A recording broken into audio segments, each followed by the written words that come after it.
This episode of Hello Monday is brought to you by Delta. Delta flies to 300 cities. That's 300 cities where people sing in the car, poorly. 300 cities where people miss someone in one of the other 299 cities. And Delta isn't flying to those 300 cities merely to bring us together, but to show us we're not that far apart in the first place. Delta, keep climbing. From the editorial team at LinkedIn, I'm Jessie Hempel, and this is Hello Monday. The economy is shifting dramatically. It's why this show exists. Technology, automation, rising inequality, these things are restructuring companies, and they're reconstituting our very notion of jobs. And for a lot of people, that's really painful. We're trying to figure out what our jobs look like exactly in a decade, and what we need to learn to be ready for them. It's an equation that feels like it's changing all the time. But in the midst of this, there are some people who seem to have just figured it out. I'm not talking about startup millionaires here or Instagram influencers. I mean people who've turned their own skills into careers that allow them to cover their bills and to live well. People who are making it. I do believe that we have entered an economy where for people who have curiosity, who have passion or have a passion to develop a passion, have a bit of ambition, a bit of hunger, a bit of willingness, there's so many ways to thrive, and to thrive in ways that their parents never could have and their grandparents never could have. That's Adam Davidson, and you might recognize his voice. He's a business journalist whose credits include founding Planet Money, the wildly popular economics show for NPR. He's also a staff writer for The New Yorker.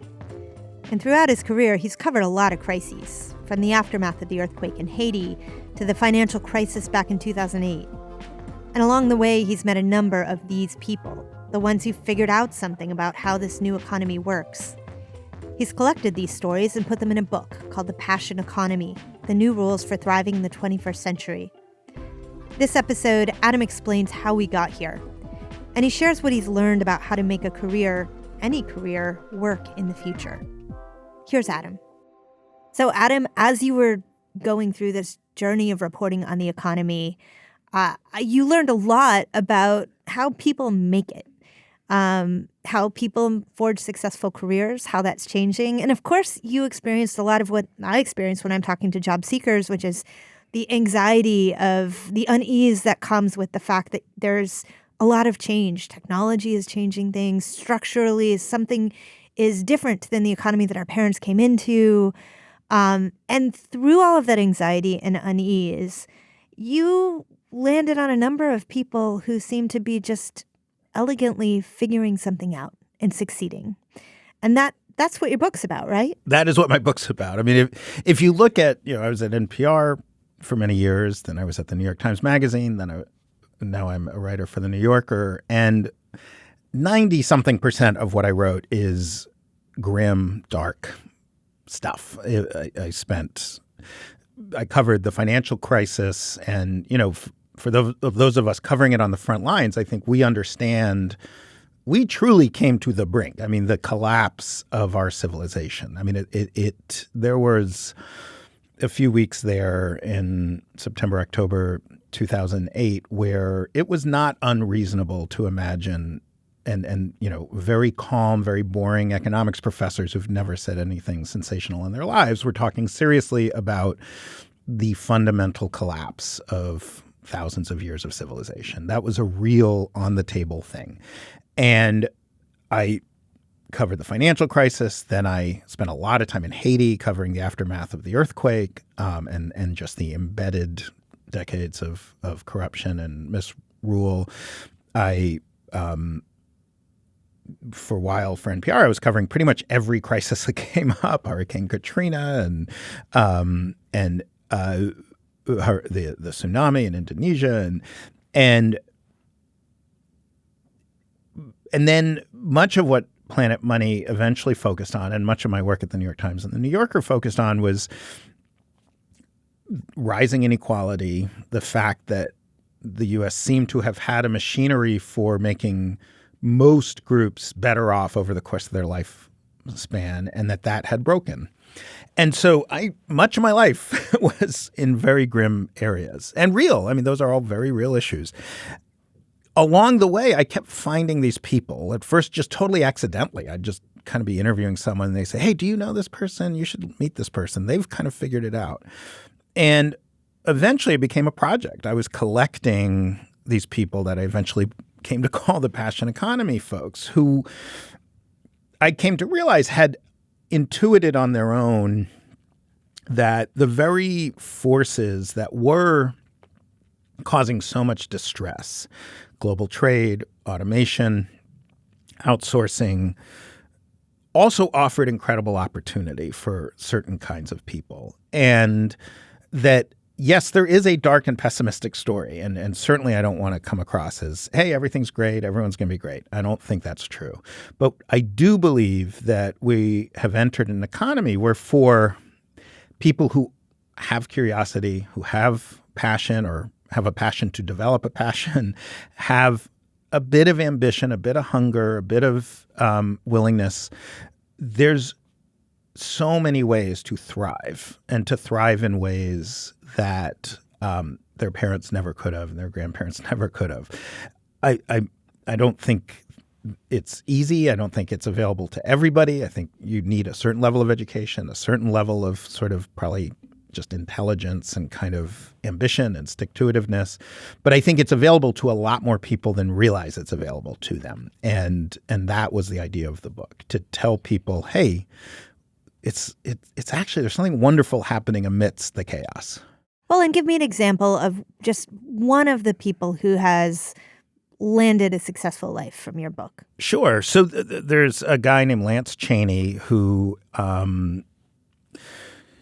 he wanted to be an artist. His dad ran Braun Brush, the company that his great-grandfather, I believe, founded in the 1800s.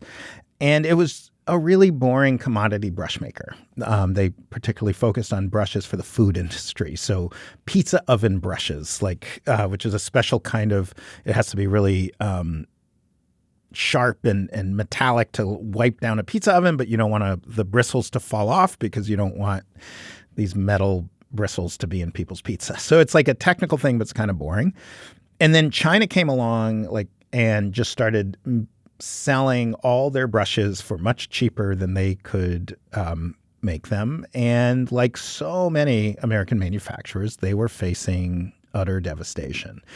And what Lance Chaney did was he was like, all right, as soon as China's making a brush, we're done. We're not making that brush anymore, which in a way is counterintuitive because almost by definition, the brushes Chinese companies would make were exactly their best sellers. But Lance essentially turned his company from a producer of commodity brushes, of huge volumes of brushes, to a brush solutions company. So he... Wait, can we just have a moment around? That's funny sounding. It is a brush solutions company. Yes. And when I first heard about it, it sounded ridiculous. And in fact, the way I learned about it is I did a profile of a different brush manufacturer in the Bronx who went out of business because of the Chinese competition. And I asked the guy, has anyone figured this out? And he said, oh, Lance Chaney's figured it out. And so I had to talk to Lance Chaney. So what Lance does is he just works intensely with companies and find solutions for problems that involve brushes. So he worked with a nuclear power inspection company. They go to nuclear power plants and inspect them. And the standard brush they used would shed a few little staples every now and then. But eventually, these nuclear power plants had thousands and thousands of staples kind of sloshing around in the water at the coolant water at the nuclear power plant, a huge danger. So Lance came up with a brush that the safety inspectors could use that it had no staples, so no staples could fall off. Similarly, he worked with, I think it was Frito-Lay, that had a big machine that made potato chips or corn chips, I can't remember. But it had like this corner of the machine where the chips would kind of congregate and crush each other. And he came up with a very simple brush that pushed them gently out of the way, and without ever having a risk of a bristle falling off. Because if you buy some Frito-Lay and you suddenly eat a bristle, turns out when you make brushes, if you can make brushes where the bristles don't fall off, you've got it made. He made a special brush for NASA, and there's 2 rovers on Mars that have his brushes, because when they go to a rock to drill into the rock to see what it's made of, they need to brush the surface first. And he had to make a very special brush that was as light as possible, but still could withstand the wild fluctuations in heat and cold and of the Martian I was going to say Martian atmosphere. I don't think it has an atmosphere, but of Mars. So, and when you talk to Lance, I mean, he has this a brush is a simple thing. There's some kind of stick, there's some kind of bristle, and there's some kind of glue or other adhesive to keep them together. But he could talk to you, and you would be interested for hours. Maybe you'd be interested for minutes, but he could talk to you for hours about, I mean, he's explained to me why beaver hair is better for chocolatiers who need to coat candies in chocolate than other animal hairs, and when you want a horsehair brush, and when you want the different kinds of nylon brushes, et cetera. So he has this deep expertise, but really what fires him up is figuring this stuff out all the time and coming up with unique solutions. And I guess that is something everyone in the book has. There's this Amish Amish manufacturer that makes horse-drawn farm equipment, and they're figuring out unique solutions for that market. And that's where I think each of us has some combination of interests and knowledge, or at least interests that we could use to then acquire the knowledge, where we're able to solve some weird problem that no one else is even thinking about, and there's some group of people who want it. That sort of wonderfully illustrates one of the handful of rules that you lay out in this book for how you make a career like this work. And that is, like, don't do anything that's a commodity. So give us some other big ideas around, like, how you make a career like this work. So don't do a commodity, and don't do things other people do feels really important. I mean, and you know, part of the argument I make is that the 20th century economy was kind of a blip in human history, but where it was built around large companies that were focused on making lots and lots of the same stuff, just faster and cheaper. And that created all sorts of ramifications in our educational system, our jobs, our healthcare system, the way we save for retirement. It sort of made us think about a job as a thing that kind of exists out there, and you get a job and then you just do the thing you're told. And the more kind of you fit, you're a square peg in a square hole, the better off you are. And so my argument is we're now in a new economy. And so the more closer you are to that 20th century economy, the worse off. So don't be a commodity is a big one. Another major one is price. Really think about price. And price can be, I make this object, I make a brush, and how much do I charge for it? It could be, and I do think that these rules largely apply to people who work at a big company.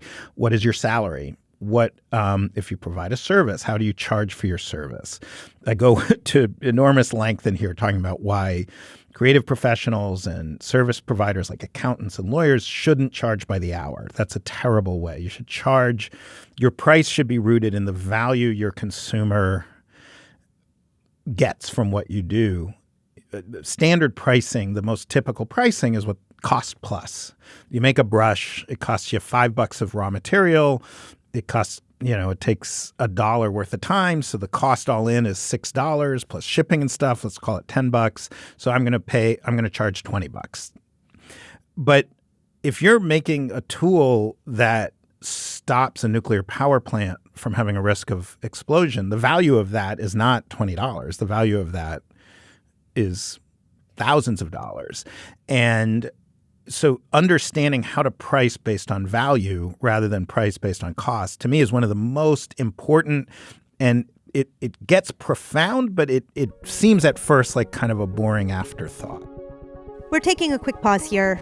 Coming up after the break, Adam offers his advice for people entering the workforce for the first time.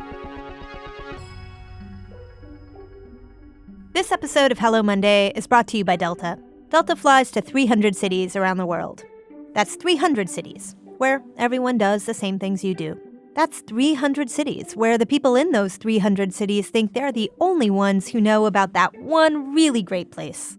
300 cities where on the way there, you can listen to Hello Monday on the in-flight entertainment system. For real. Delta isn't flying to 300 cities merely to bring us together, but to show us that we're not that far apart in the first place. Delta, keep climbing. And we're back with Adam Davidson.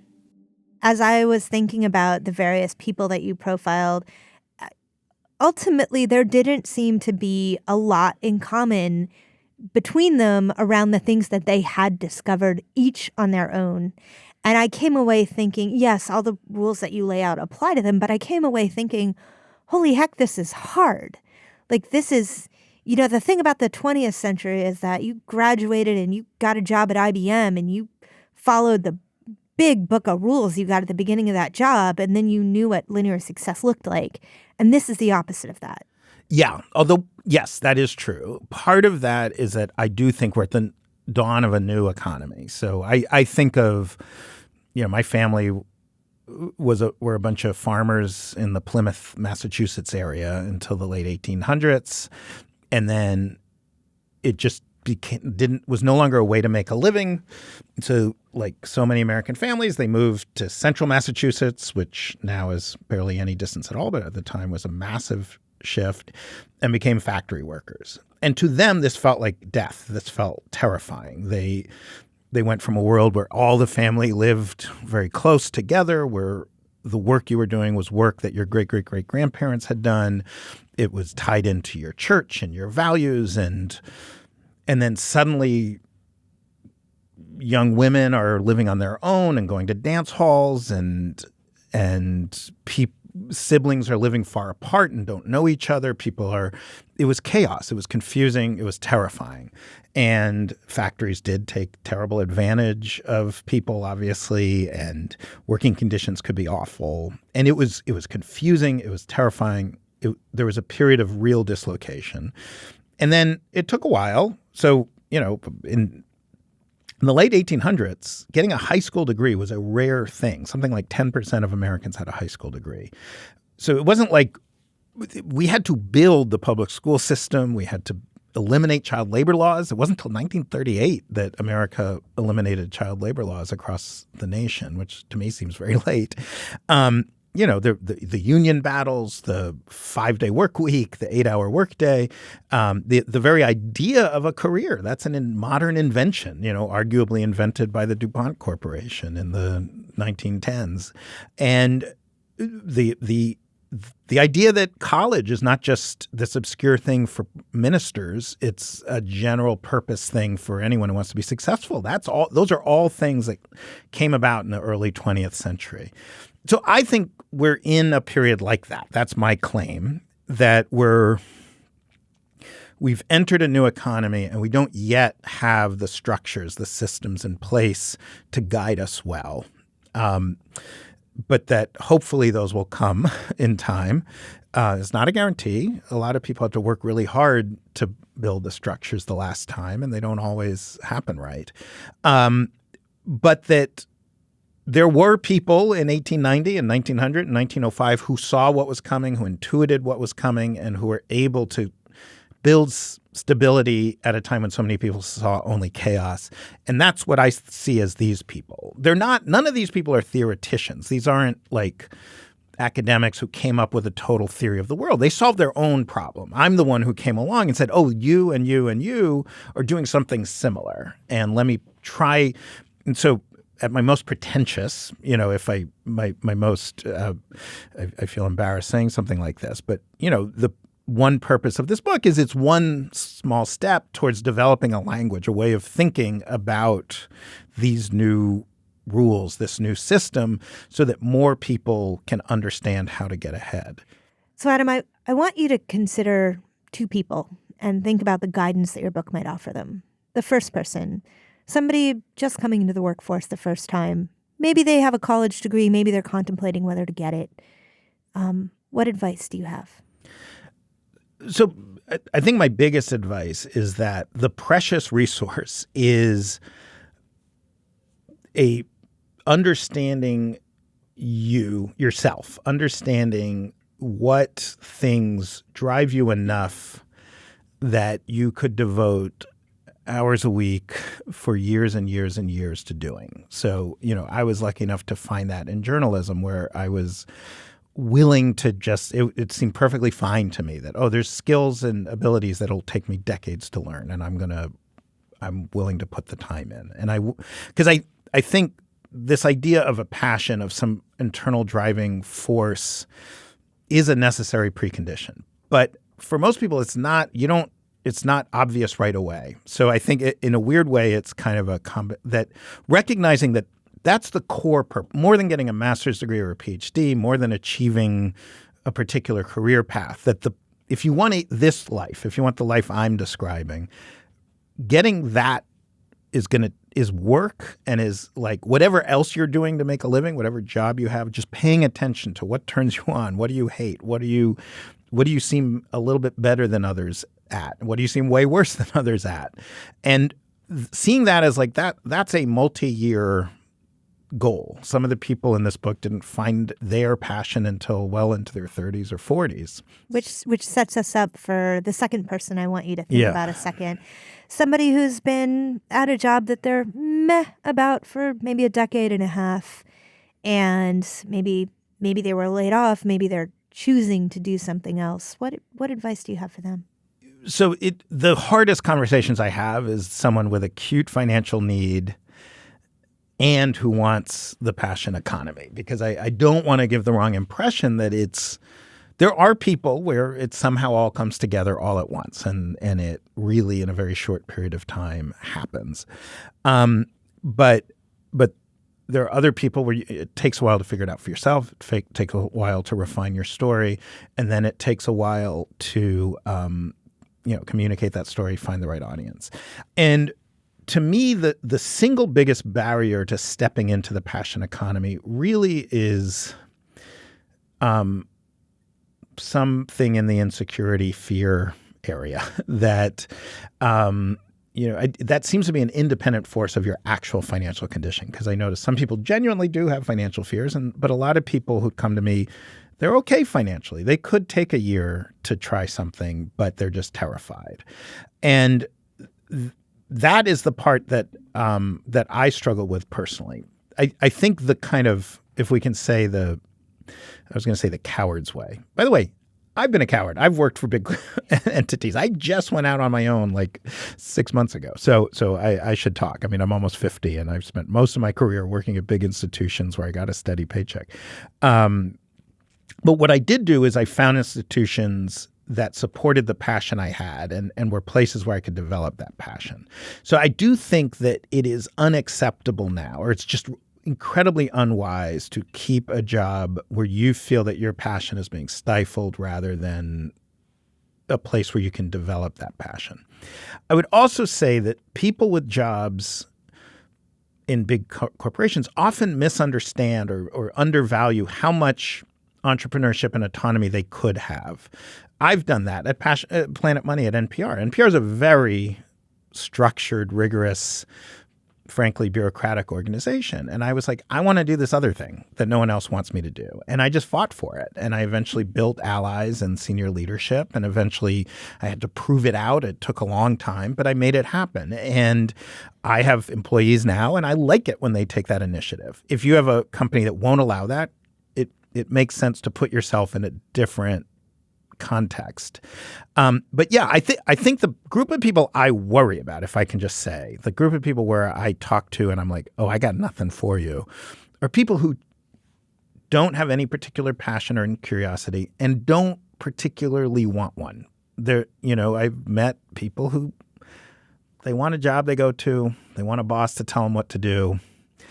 And those folks, I think, are going to have a tough time, I think, an increasingly tough time. And I honestly don't know what to say to them. Someone who's scared but hopeful, someone who has a spark of wanting something different, but a whole lot of fear and uncertainty, that's something there's something there that can build into a passion economy life. Well, thank you, Adam. It was great to talk to you. Yeah, this was really great to talk to you. Thank you so much. Again, that was Adam Davidson, a staff writer at The New Yorker. You can check out his new book, The Passion Economy, The New Rules for Thriving in the 21st Century. Thanks for all the notes you sent over the holidays, especially the great stories about getting away. It was hard to choose just a few to share on our holiday episode, and we'll probably do another episode over the summer, so keep them coming. And to all of our listeners impacted by the fires in Australia, our hearts are with you. Listener Kim Ruth sent me some great suggestions for how to support local efforts there, and I've already shared them, so you can find them and tell us about your own experiences on my LinkedIn profile. If you've enjoyed listening, subscribe and rate us on Apple Podcasts. It helps new listeners find the show. Hello Monday is a production of LinkedIn. The show is produced by Wes Wingo and Laura Sim. Joe DeGiorgi mixed our show. Florencia Iriando is head of original audio and video. Dave Pond is our technical director. Maya Mangini and Victoria Taylor cheer us on from the sidelines. Our music was composed just for us by the mysterious Breakmaster Cylinder, and you also heard music from Poddington Bear. Dan Roth is the editor-in-chief of LinkedIn. I'm Jessie Hempel. Thanks for listening.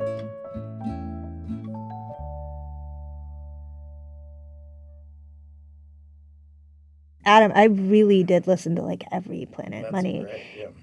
It was because you were going to help everybody else find a way in to something that like was my vegetables in any other format that I got it. That's great. Yeah. We had the rule at Planet Money. I had an editor who just always gave me assignments. I just didn't remember. I would do a story and I'm like, I didn't care about it. No one I interviewed cared about it. No one who heard it cared about it.